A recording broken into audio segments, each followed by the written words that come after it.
Hello, everybody, and welcome to the Off-Farm Income Podcast. Thank you for joining us here on our YouTube channel. And hey, if you are watching this the day it comes out, well, Merry Christmas to you. It is Christmas Eve 2019. Thank you so much for joining us and for being here, everybody.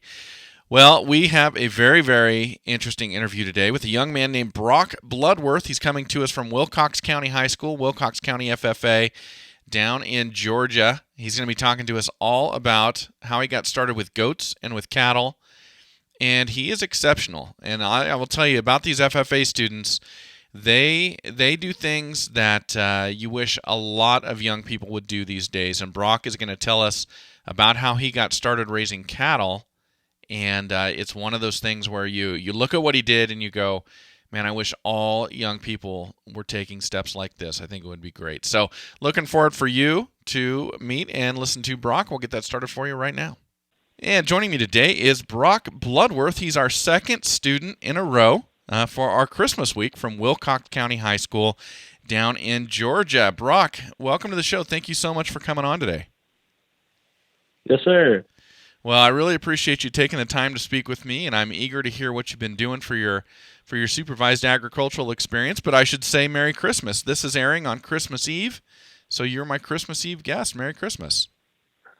Merry Christmas to y'all. Yeah, and it is Christmas that drew my attention to your chapter. You guys have a great fundraiser going on, a really fun one with the art and the decoration of the hay bales. Yes, sir. That was a lot of fun. Well, that was great. So I got to speak with Emma Culpepper all about it, but I imagine you were probably involved in that as well. Oh, yes, sir. Our chapter helped decorate the cow, the dairy cow, the black and white one. Yeah, I saw that sir. one. Oh, go ahead. Sorry about that, Brock. No, and the young farmer's done the ornament, so I was a part of both of them. Oh, okay. Very good.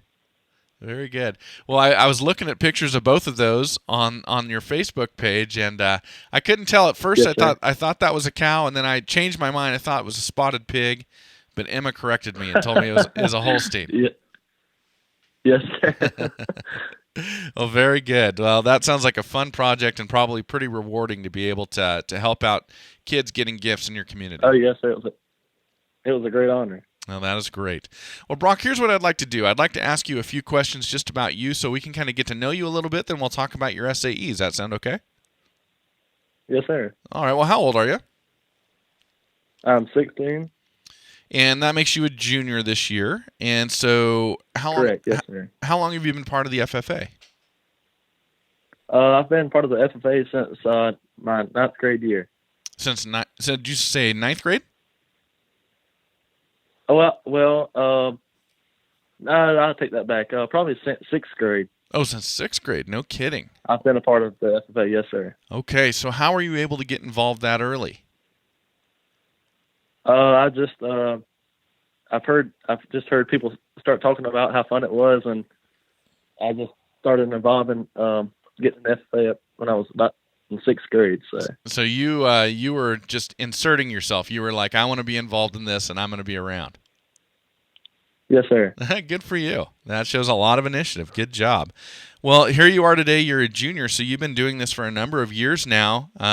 What made? Oh, yes, sir. Obviously, people talking about it being fun. That must be part of the reason that you wanted to join. There's just a lot of opportunities in FFA. A lot of trips and a lot of they help you out a lot. FFA does. Yeah, very cool. So I would recommend it to anybody. Yeah, well, good for you. I agree with you. It's pretty incredible the things that students accomplish in high school through the FFA, and it sounds to me like that you've been getting to have some of those experiences as well. Yes, sir. All right. Now, let's talk about what life looks like for you away from school. Do you live on a farm? Do you live in town, or something kind of in between? I live right in I guess a farm. Okay. So, and a family farm. Okay. And so, is that a full-time living for your family, or is it something you guys do on the side? No, it's a full-time job for my uncle and my grandfather and my daddy. Oh, very good. Okay. So, what kind of farming are you doing there? They grow peanuts, cotton, and watermelons. Peanut cotton, man. I live in Idaho, and it is just so fun to talk with people in different regions of the country. We don't grow any of those things, by the way, in Idaho. Well, I guess in somebody's garden we could grow watermelons, maybe, but peanuts, cotton, and watermelon. That is a lot of fun stuff to grow. Oh yeah, yes sir. Well, I say that from my perspective, but I guess it's probably like any other farming, probably a little bit stressful. You probably have good years, bad years, all of that. Yes, sir. We do. We have some years are bad watermelons and some are good. It's just all according. Yeah. Well, that's one thing I've noticed when I've been in the Southeast. I've been to Georgia a few times, and then North Carolina recently a couple times, and every time I've gone down to North Carolina, somebody's selling jars of fresh roasted peanuts, and I'm sure it's because people are growing them there. Yeah. Yeah, you're lucky. They give them out here at the stockyards and stuff. Yeah, well, they're delicious, and so yeah, that would be cool if that was going on in Idaho, but it's not. But anyway, we can buy some fine Georgia peanuts up here still. We can find them. Well, very cool. That's fun to hear about. How long has that farm been going in your family? For many years. It's just been passed down through generations. My grandfather's daddy did it, and we just kept it going. So. It's been going on for at least a good number of years. Yeah, that was great. Wow, that's a long family legacy there, obviously, and some history there involved as well. Very cool. Well, correct. Yes, sir. Well, let's talk about your FFA chapter really quick. I always like to acknowledge our FFA advisors. Who is that for you? Addie Tucker. All right. Well, she has been very helpful to me in setting this up, and I think obviously in getting your Christmas tree, or not Christmas tree, but your Christmas decoration, your hay bale program going. So thank you for acknowledging her. Yes, sir. All right. Well, Brock, I'm going to take a quick second. I want to acknowledge a couple of my sponsors. Everybody, I want to talk to you about Lacrosse Footwear. Lacrosse boots, they are proud to support the FFA. Young men and women, just like Brock. They've been annually sponsoring 15 scholarships along with 100 jackets as part of the Give the Gift of Blue program for years now. And we are fortunate enough, Brock, you're a lacrosse user. Yes, sir. I love lacrosse. Their boots, it's a lot of work to.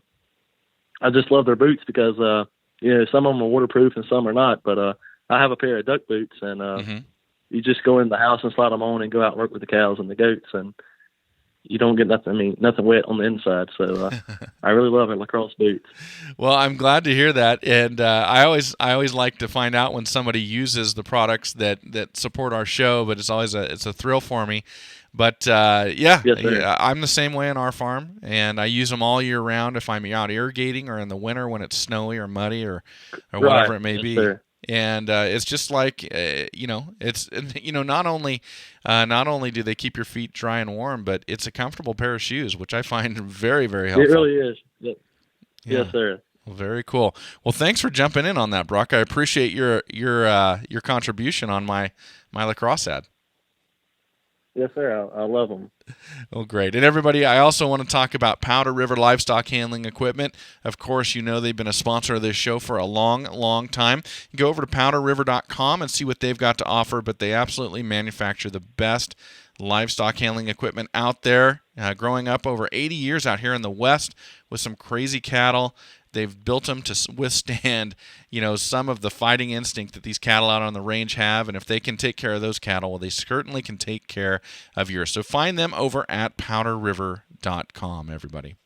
All right. Well, Brock, let's talk about your supervised agricultural experience. So what have you been doing? Yes, sir.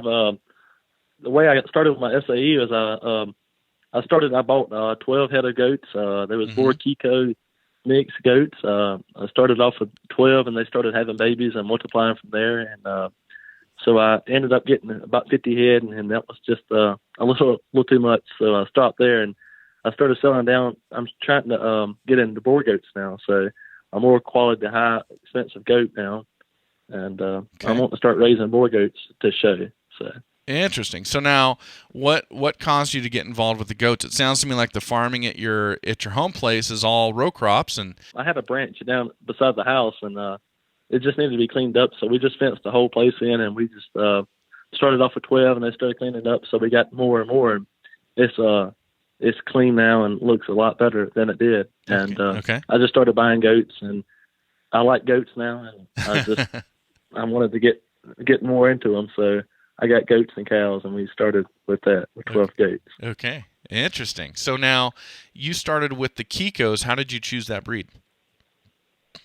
That's just what the guy, my neighbor beside me, that's what he had to offer. So I just bought what he had to eat stuff down, and they're more of a like a goat. They're really hard to kill, and I hate to say that, but it's just a goat that they'll eat anything. Yeah. And boar goats are you have to watch an eye on them and keep an eye on them. So that's what I'm wanting to get started in now. So very cool. Now, do you have that kudzu where you're at in Georgia?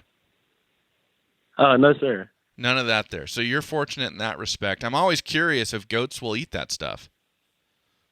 Right. Yes, sir.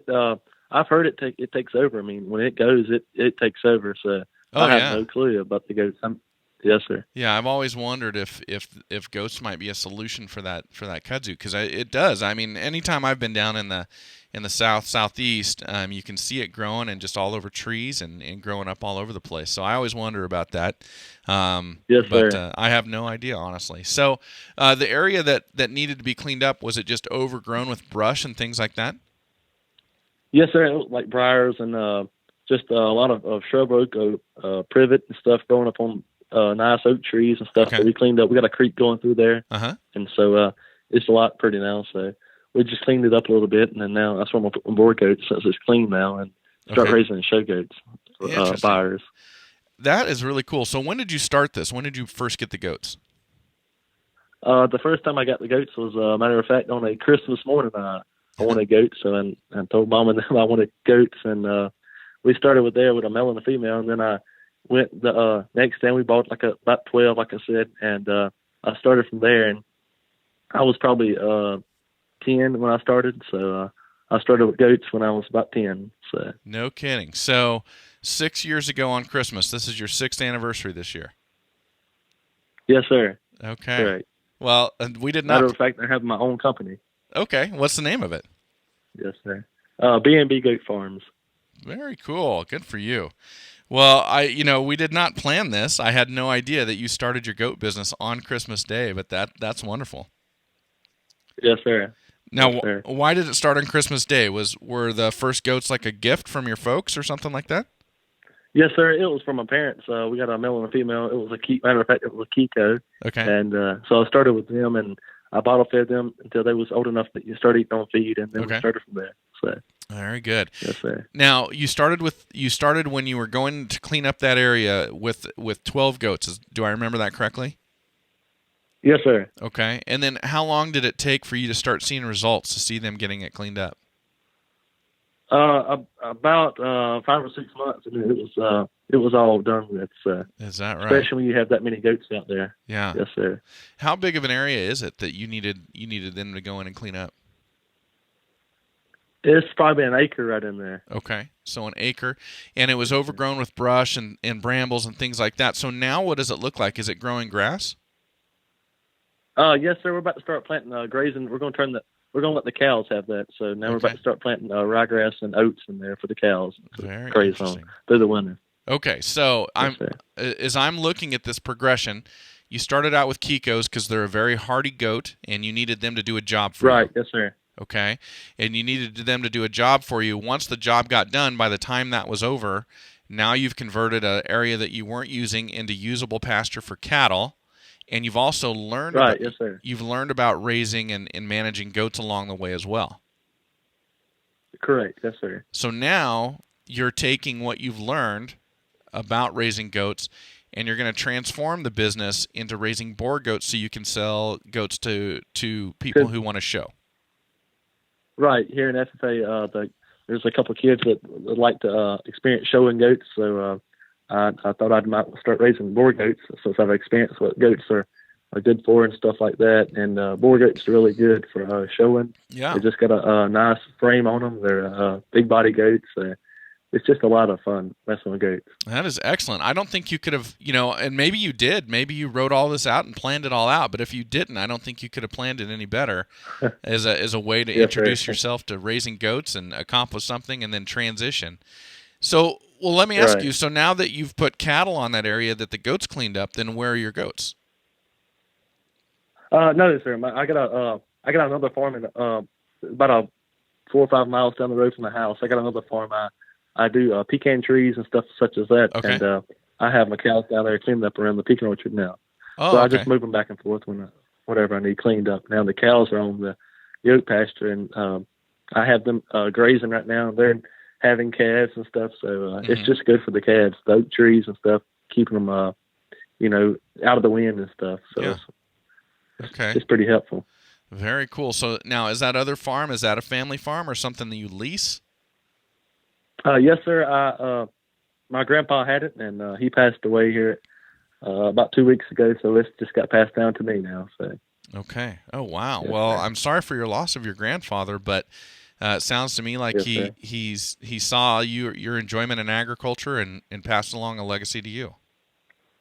Yes, sir. I really enjoy messing with goats and cows and such as that. So I'm gonna start when the goats clean that up. I'll start doing pecan trees then. Okay. Wow. Very cool. Now, how long have you had cattle? I've had cows since I was 13. I Okay. bought my first cow when I was 13 years old. Yes, sir. And what made you want to buy a cow? I saw a lot of I just saw money in, I guess, in the cattle, and so I started raising Black Angus, and I bought my first cow from my cousin. Matter of fact, Okay.